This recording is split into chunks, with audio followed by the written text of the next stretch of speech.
All right, hopefully you learned a couple of quick things from that little segment, but here's what I want you to get before we get started. If you look at the front page of your notes, we're going to go through this pretty quickly because the rest of it we're going to do a little quiet exercise. There's a word in his first quote where he says, he made the decision, I will initiate and make an investment in relationships with others. One of the things that I find people do a lot is they want people to come to them rather than initiate and go to other people. One of the things that you and I will struggle with is we think everyone else is, I'll just tell you plainly, most people, if they're honest, deal with insecurity. People might put up a bold front, but at the core, people are insecure because they're worried, will people like the way I dress, will people like the way I talk, will people like the things I pursue? And so typically, when people come into the loft or they come into any setting, they're hypersensitive, especially if it's a new setting. Will anyone come and talk to me? The more mature people will feel comfortable enough to say, hey, how are you? How are you doing? Because you're secure enough in who you are to actually go outside of yourself and struggle with someone else who might feel a little intimidated by the environment they're in. Whether it's a church setting, school setting, whatever it might be. Here's one of the things that I did that was very different in all the, and my wife did the same thing. When we coached all these state championship teams for soccer, sometimes I had a very unlikely person be the captain. Most people think the captain should always be the best player on the team. Well, in many places that probably is true. But most often I would have the captain be a person of high character. Someone who was really good at including the team and making the team feel stronger collectively as a team. Because it's called leadership.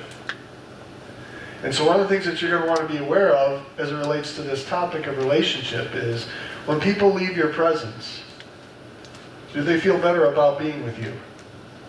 Do they feel better about their own life?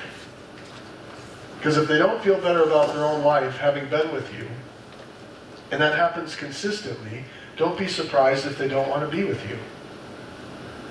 Because you don't bring out a very good quality in them, you make them feel bad about themselves. And so you know what insecure people do? Insecure people rip on other people all the time. Because it's the only way they can feel good about themselves. So if someone's doing something that's bettering them, whether it's reading or learning or growing, rather than say, hey, I'm proud of you, good job for that, you know what insecure people do? They rip on them for it. So it's funny to me when I watch people interact with other people, they don't realize, through a person who's actually walked pathways in relationships more than most, because as a pastor I see all kinds of different people. When you say and do certain things with other people, you don't realize a little bit of what it's revealing in your own heart. But if you actually have the character to say, Christ redeemed me, I am loved, and if no one else likes me, He does. You see, that was pretty much my high school experience. I got completely shunned by most of my high school friends in my junior, senior year of high school. They were doing some stuff that I knew the Lord didn't want me to do, and so I kept saying no to all the different scenes that they were going into. And I was very much on the outside. Even though I was still at the, quote, popular table, at the lunch table and all the stuff, because I was the captain of our team, all that, I was excluded all the time. And I'd be lying to you if I said it didn't hurt. It did hurt. But I started to learn something, and part of that I'm going to share with you a little bit later in this message. I started to realize I don't want to sell out my character to please people that I'm going to be with for another year to 2 years and never see again. I don't want to compromise my character to make them like me for a day, because I can go to the party scene and be the person that whatever they want me to be, and have them like me for a day, but then go home and not like myself. God saved me from that. He taught me at a very young age, just fix your eyes on me, and I'll teach you what I created you to be. Don't bow to the crowd, bow only to me. And I'm telling you, it's freedom. I felt the freedom in my junior, senior year, that while my friends did make fun of me, I felt the momentum in my life, because I was really growing in my faith in Christ. My Bible was starting to become more well-worn. I was starting to recognize certain aspects of my life I didn't like about myself, one of which was swearing. Soccer players are notorious for dropping the F-bomb and swearing to be artificially tough. If you use your mouth for aggressive profanity, I'm here to just remind you, Jesus said a line that woke me up significantly. Out of the overflow of the heart, the mouth speaks. It's Matthew 12:34b if you want to look it up. Jesus quotes, out of the overflow of your heart, your mouth is going to speak what's in your heart. That verse woke me up. And I realized I was done doing the cursing stuff to impress my friends. I was done doing the compromise of character to win friends. And I just thought, you know what? If my friends can't like me for what I'm pursuing and what I'm seeking to be as a follower of Christ and as a hopefully a really good soccer player, etc., then so be it. They're not my friends anyway. And I'm telling you, it was freedom. And God started to teach me how to take care of people that other people weren't paying attention to in my high school. People that had all these different people groups that you weren't supposed to talk to because they weren't in your group. And I started saying hi to them. Started asking them about their life, like John Maxwell. Tell me your story. What do you like to do? Sometimes they couldn't believe, like, what are you doing talking to me? You're one of those people at the popular table. You don't talk to people like me. Like, yeah, you do. I didn't get all theological and say you matter to God kind of thing, but I'm like, hey, tell me your story. And some of these people ended up becoming really good friends of mine in such a way.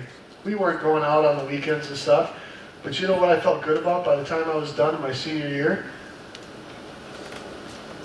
I had said hi to so many people in the hallway because so many people got to get to a point where they were excited to see me. You know why? Because I just listened to them and I loved them. It wasn't advanced. I just listened to them and I loved them. I challenge you, if you want to be a person that companies say, we want to hire 10 of that person. You know what that person is going to be? Someone who listens well and loves well. Someone who can interact with people well. Because if you can do that, companies are going to be like, man, I want you part of the team. How do I know that? I had a good friend, he was from Argentina. He has, I've shared his name once or twice in messages. He has one of the greatest names in the history of the world. Okay? His name is Javier Jacobo Schwarzer. It's real. It's his real name. Isn't that a great name? Okay. So Javier Jacobo Schwarzer, he's played soccer in Israel. He's from Argentina, and Argentinians are very passionate people. So when I first met Javier, he was a friend of mine. He was one of my teammates at University of Wisconsin playing soccer, and we were good friends. And everything he did was passionate. And it was something that American men don't get. American men are fairly withdrawn. South American men or Central American, if you've ever played soccer with any of them or done anything, they're very passionate. They're like, if you watch them, they'll go like this and they'll like games and stuff, and they'll watch all these things and just totally get each other. Well, Javier was kind of like that. And I learned a lot of stuff from Javier. Because every time I left Javier, I felt better about myself. I felt like he was just as excited about my life as I was about listening to his life. And it convicted me. Do I make people feel excited to live what God wants them to live? Because he and I would stay up late talking about faith. Because he came from a Jewish background and he wanted to know my Christian background. And we would debate all kinds of things. But every single time I would see Javi, I'd come in and he'd be like, oh, and whenever I had a big game, he'd come and he was about this tall, right? He was this little Argentinian guy. And he'd come up and he'd bear hug me and he'd pick me up and he'd jump like this. He's like, it was a great goal. You know, whatever it is, and sometimes it hurt. But at the same time, I'd get back from him, okay? And if you ask me, in my college days, what 3 people did I know loved me the most? Javier would have been at the top of that list. Because he made me feel important. He actually made me feel like he wanted to listen to me and he wanted to love me well. He wasn't talking about himself the whole time. He was listening, saying, hey, what about this? What about that? And so I challenge you as we go into this in a little bit more depth. Ask yourself honestly, in the relationships you currently have, do people feel better being in your presence? Or do they leave your presence saying, thank God that's over? Because it's really easy to be critical and negative. But every time you're critical and negative and you backstab people as soon as they leave, I'm just here to remind you, you just showed your own insecurity. Secure people don't need to do that. Secure people can say, you know what? I just learned something from them and I appreciate this, or this about them. And that's a God-given gift. And if you can grow that gift, like I think Javier did and other people I've known in my life, you just feel like, man, I can't wait to see my friend. And you want to be one of those people. I promise you, you do. And we're going to get into how you do that. So if you look at the front sheet, I'm not going to go through all this because John covered a lot of it. But you see this, place a high value on people. Should be pretty obvious, number one. Number two, learn to understand people. There's a retreat we're going to do this summer that will help you with that. He talks about, under life application, right underneath that section, I'd encourage you to look at this at a later time, but it talks about people are insecure, so give them confidence. People desire a better tomorrow, so show them hope. People are selfish, so speak to their needs first. And people want to be associated with success, so help them win. You can look at that on your own. We're going to get to some of that maybe at the end if we have time. Number three, give respect freely, but expect to earn it from others. If you want to have respect from other people, one of the reasons I picked these captains for these state teams and stuff is I'd watch. I never named my captain until we were several practices in. Then I would actually name the captain because I looked for people who had, as they were trying to quote from me earlier, they had swagger. Okay? They had swagger, and they not only had swagger. There's people I walk through your high schools, I've been through them enough, where people walk around, they're like, they've got swagger, okay? They walk around, they're pretty cocky, they think a lot of people really look up to them and all that kind of stuff, and they walk around with swagger. But what's interesting is I've talked to enough guys, especially who are really cocky, and I ask them three questions. There's three questions we don't have time to get into. I can find out real quickly if that swagger has substance, or if they're just shallow. And shallow people are pretty easy to knock over. But people with substance, they not only have swagger, they have a swagger that is actually influencing a ton of people around them because there's a stability to their life.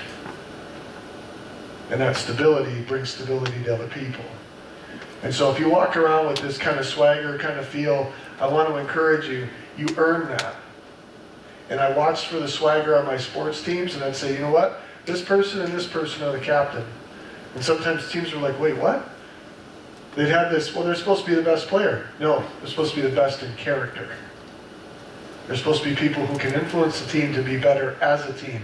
That's what makes them a captain. And so as you and I go through some of this, last little part, then we're going to flip the page over.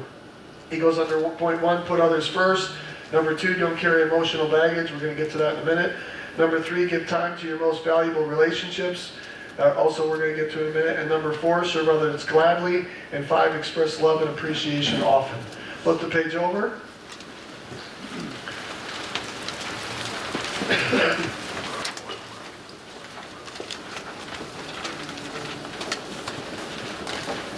So here's one of the things that we've been talking about, this idea of a blueprint.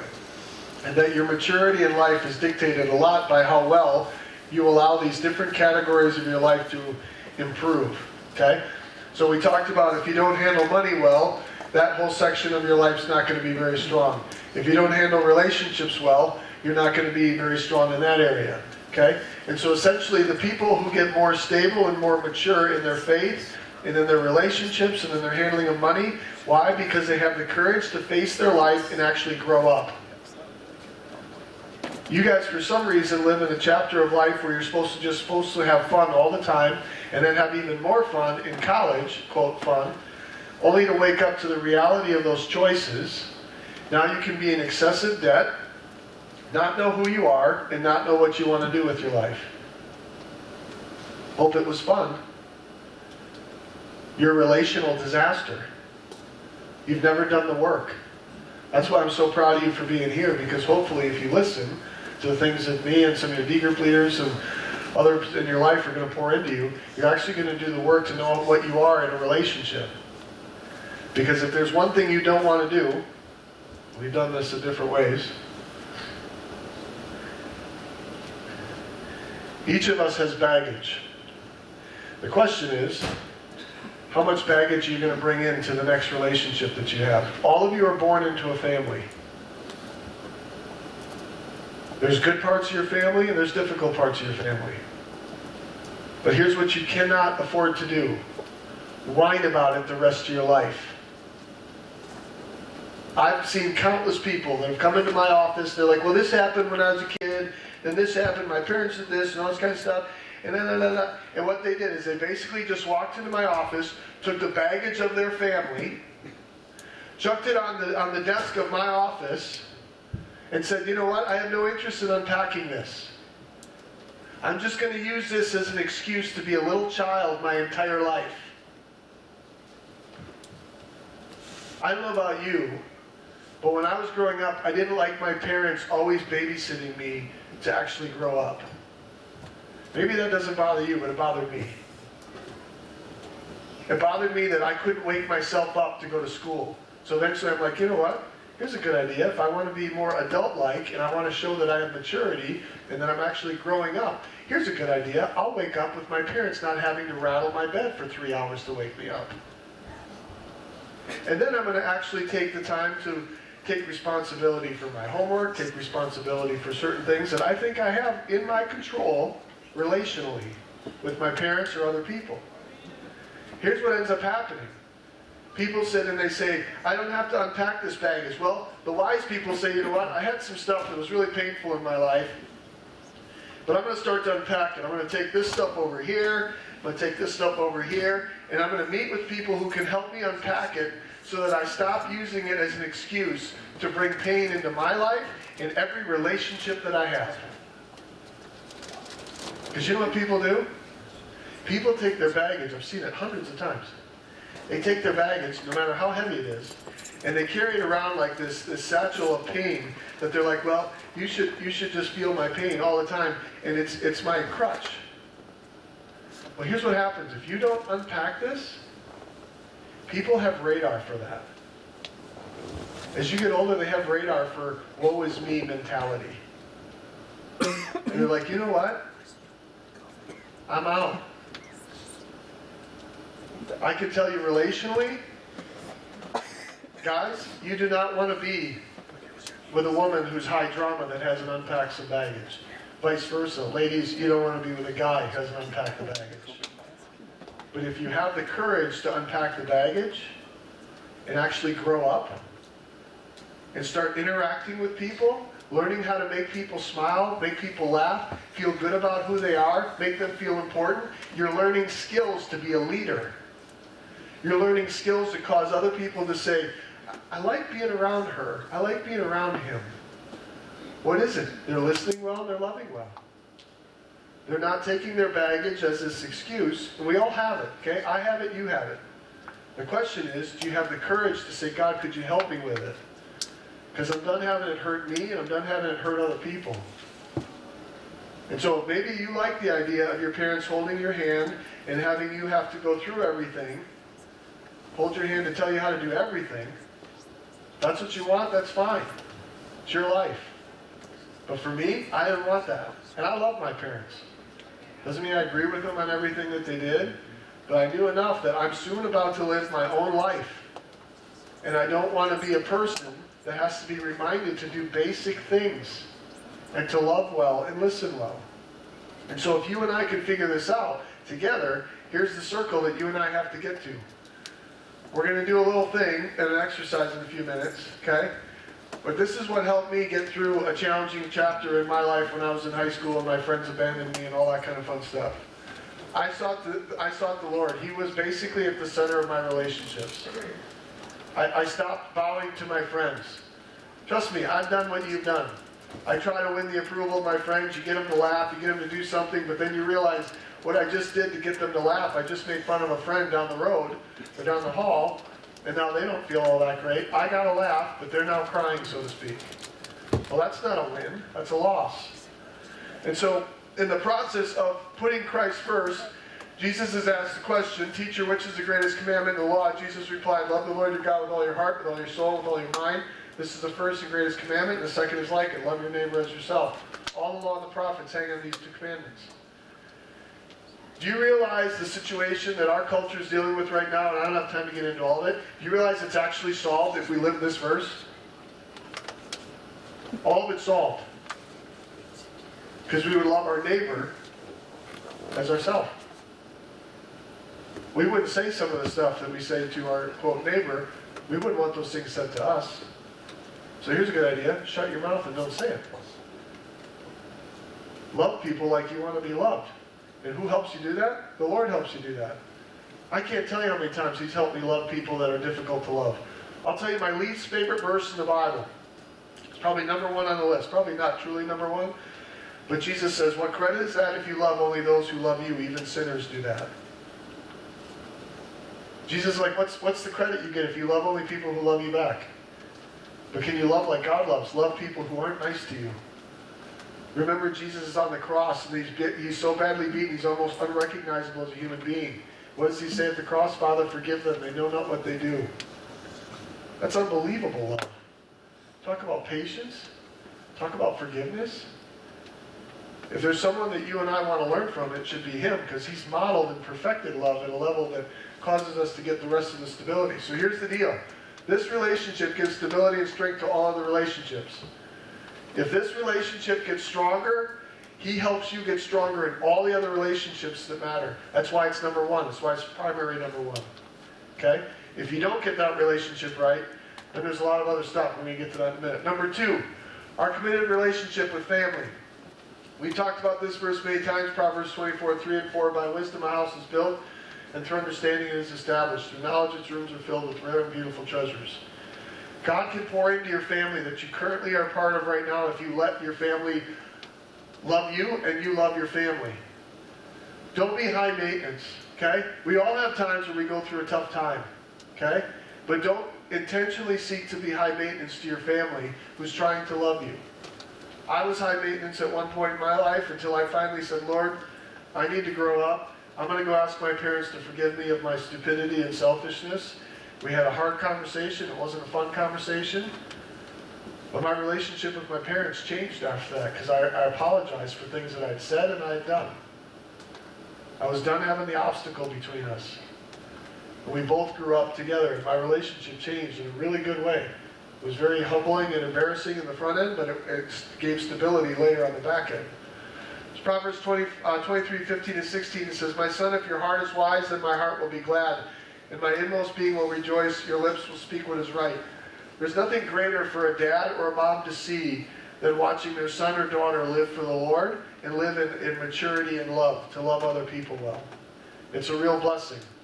No one wants to see their kids be raised in such a way that they become selfish and life is all about me, myself, and I.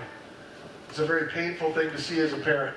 However, if that's what you choose to do with your life and your parents have poured into you and you choose not to listen, that's on your watch, not theirs. They're not accountable to God for that. You are.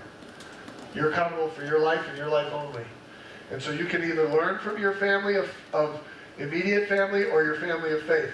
These relationships give learning, laughter, and love for training in life. You learn all kinds of stuff in your family. You learn all kinds of things, good and bad. I've had a blessed family growing up with being the oldest of 6 kids. Blessed to have our family of 7. But as you do family's messy sometimes. Don't think that family's always easy. It's not. But the beauty of family is you love each other through your failures.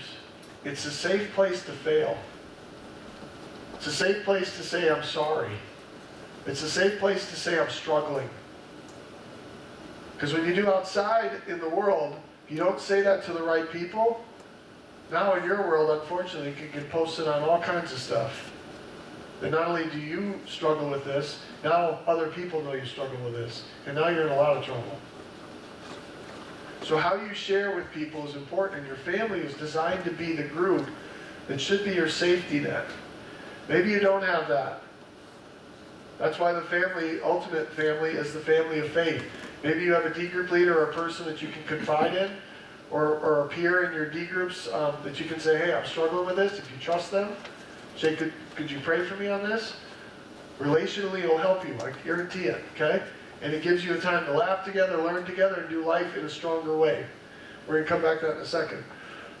This is my actual family. Some of you have asked, because you don't see my family all the time, but this is obviously me and my lovely wife, Debbie. And then that's Jordan, Drew, Emily, Stuart, AJ, Gracie, and Addie. They could call me right now and I would take their call. They're allowed to interrupt my office. I could literally, and it's happened, I can have a meeting with someone in my office, could be marriage counseling, whatever. It's happened more than once where I'm in a marriage counseling session with someone in my office. All of a sudden I hear my phone ring, I look at it, it's my wife, I take it. And there's been couples who've been like, well, that's a little rude. I'm like, no, you don't understand. She's in an inner circle that you're not in. She shares me with you, not the other way around. So I'm going to take your call and just wait for a second. If you don't want me to wait, you can leave. But the best way I can show you love is by modeling my wife is the most important relationship that I have other than Jesus. So I take her call. My kids have walked by my office when I'm in a meeting.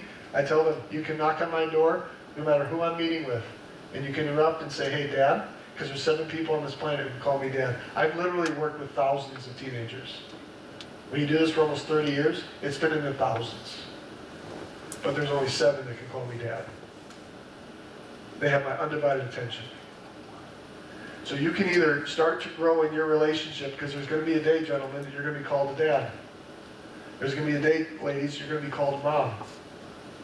How relationally healthy are you going to be? Or are you going to be able to say to your kids, well, hey, I chose to not grow up. Look at all the baggage we get to deal with every single day because I decided to not actually unpack the baggage of my life. As for me and my house, I've grown up in a lot of baggage that my kids could have inherited.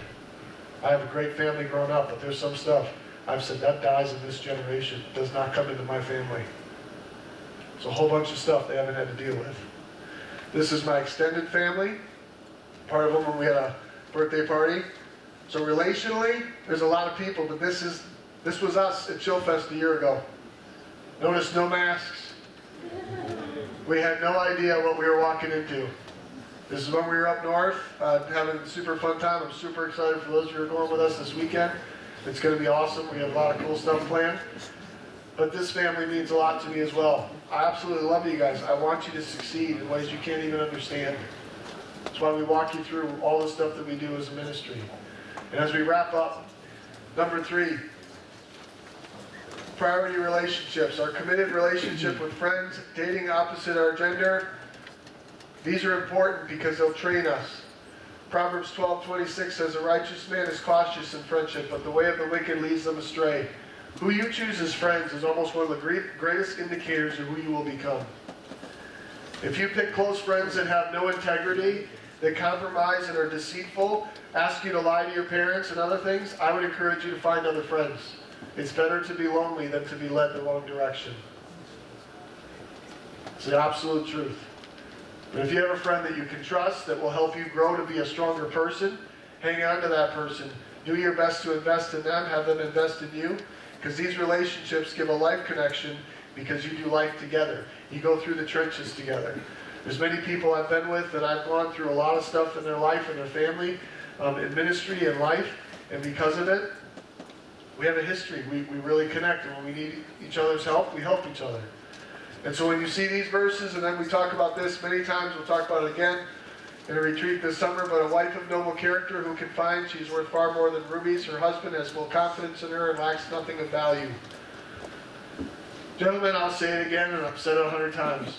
No woman is looking for a wuss. I've yet to see a woman that says, oh, I'm so proud of my wuss. It just doesn't happen. Okay? Most women, the type of woman you want to marry, which is a Proverbs 31 woman, she's confident in who she is. Relationally, she's checked out of the game that women play all the time. Women are not very nice to each other typically. You're just not. You're also all like in competition a lot for some reason. Women in Christ shouldn't be that way. You should love each other, listen to each other, help each other. You've stepped out of the game, but you become strong in who you are as a woman. And guess what the man is looking for? It's one of the ways I fell in love with my wife. She was strong in who she is individually in Christ, and she doesn't have to be next to me for her identity. She doesn't have to be this needy, like, oh, I need you, don't leave the room, don't leave the room. I dated people like that. Notice I'm not married to them. You want to find, ladies, you want to find a man who can walk into a room and make you feel beautiful. He'll never put you down for the sake of a joke. He'll actually praise you and encourage you for what you are naturally gifted to do. He finds ways to be a gentleman to you. I know some people find this offensive, but you actually hold the door for the lady. You get the door when she walks into a room. You serve her. It's in the text. It says, husbands, love your wife like Christ loves the church. What did he do for the church? He died for it. You laid down your life. Shows stability. Shows strength of relationship. Most women want to be around a man like that. The right ones do. But if you want to grow in instability, you want to be immature, you want your life to be about you, you don't actually invest in other people, and you're relationally a nightmare, just get used to being lonely. Because you don't even know who you are anymore, and no one really has an interest in partnering up with someone who's always just about themselves. It just doesn't work. And so if you can get this, as we kind of wrap up, if you can get this, there's this illustration that we don't have time for today. Put this up if you can. There's an illustration that Dave Ramsey has on one of his clips where all these friends, this guy was trying to make some money to get out of debt, and his friends kept inviting him out for dinner and excluding him. And basically, in this short summary of it, they say, hey, get some new friends, because they're not supporting you in what you're trying to pursue as a goal. I would encourage you, as you think relationally, this little diagram, if you go to the back page, the second page of your notes, for those of you who have it, I'm going to draw you a quick little thing, and then we'll do a quiet time, and then we'll go to worship. What we just did as an exercise, isn't this a beautiful drawing? Okay? What we did as an exercise is this. I have done a circles talk. This is part of it, but there's more to it. That based on the circles of my life, Christ is at the center. If that relationship gets strong, the strength of the axle of the truck, so to speak, gets stronger, and you can go through much more mountainous terrain because it's strong. If you keep your faith very thin and very small in growth, it's no wonder that you kind of break under the pressure, because you don't have a very strong relationship. The axle is not very thick. But if your faith gets stronger and the axle gets stronger, guess what? You have stability in the storms of life. If you think I'm not attacked, you're nuts. I've been under unbelievable attack the past couple weeks. From the door that my wife ripped off of our minivan that we talked about, okay, just laying in the driveway of my driveway, to countless different things that broke. I'm not feeling all that great right now. We have a big weekend. But you know why I keep pushing forward? It's because I love the Lord and I love you. I knew tonight, my ideal tonight would have been for me to just sit in my bed and relax. But I knew this was too big of a talk. It's too important. Because if you don't get this, there's a whole bunch of other stuff you're not going to get. But if you do, this circles talk can change your life. You see, in your life, you're going to upset people. I guarantee it. The question is, which circle are they in?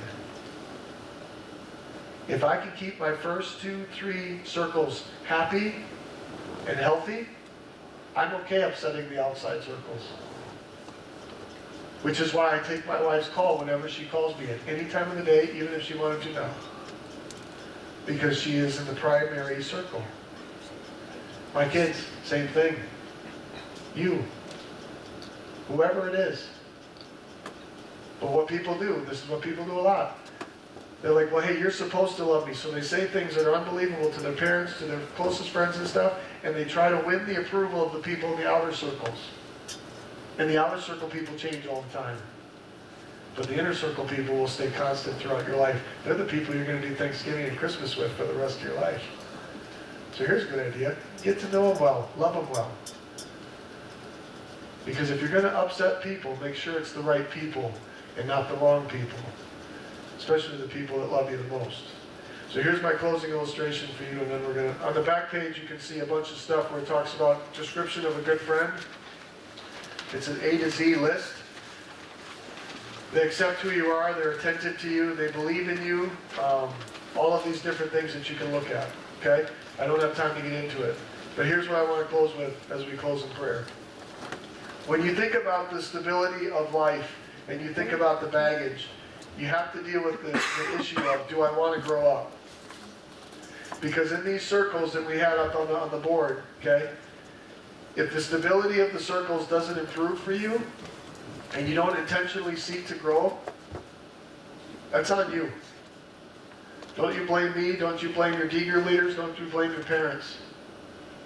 If you don't want to grow up, that's on you. But if you want to grow up as a ministry, we will do everything we can to help you. Because as we joked before, but it's true, if you think it's not important to learn how to be with people, it really is, because it turns out they're everywhere. You're going to run into people nonstop. So I don't care if it's the person in the grocery store, I don't care if it's the person in your school, sports team, whatever it is. Are people feeling better after being with you? Because if not, ask God to help you so that that becomes a yes. And so that your inner circle gets stronger in your relationship with Christ, your family structure, all of these things. But if you want to keep being immature and people hold your hand and make a big deal of stuff, I don't know what else you want me to tell you. There's a limit to how much I can hold your hand, and after a while it gets embarrassing. So please have the courage to say to your parents, to your friends, to your family, whoever is an inner circle, just have the privilege to say to them, especially your parents, I love you, I appreciate you, like I had to do with my parents, and say I'm sorry. Because it's a really important deal. And they'll teach you how to get better relationally. But if you don't want to, good luck to your future marriage. Because I can write in a letter what I know will happen. Selfish people never make it work. Never. Servants have a long list of people who are excited to see them. I pray that you're one of them. Let's pray. Jesus, we need your help. Help us to be excited about this idea of relationships. Help us to have the courage to face some of the things that we need to grow up in our lives. And Father, I pray that as we worship tonight, and as we go through this worship set, I pray that you touch our hearts to recognize areas of our lives where we could really improve and do much better than we do today. Father, we need your help because left to ourselves, we're very selfish people. But if we trust you and learn from you, we can actually grow in maturity and learn how to love people well as you love us. We're undeserving of your love. But when we understand how undeserving we are, it will actually start to help us grow up. So Lord, help us as we go into this worship time to just have hearts softened by your truth, and that we would have the privilege to grow up to be more like Jesus, because no one is loved like he does. We pray these things in his powerful name.